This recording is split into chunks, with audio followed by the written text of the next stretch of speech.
آیوان بنجامین Two Brothers.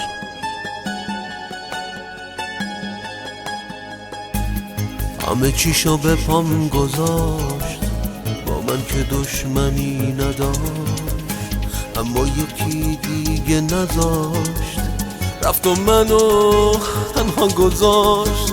این آخرات و صحبتاش میگفت که عاشقم نباش، یکم غریبگی میکرد با من و با خاطرهاش.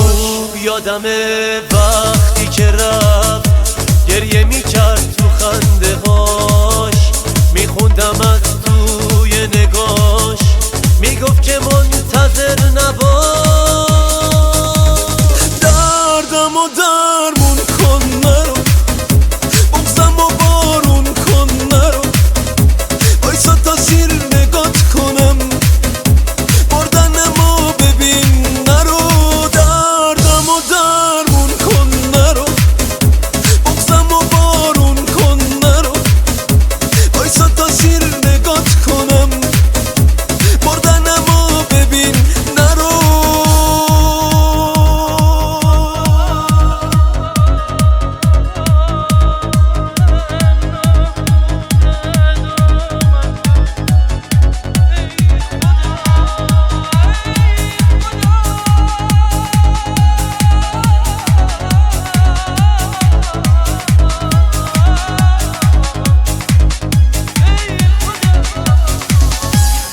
همه چیشو به پام گذاشت، با من که دشمنی نداشت، اما یکی دیگه نذاشت، رفت و منو تنها گذاشت.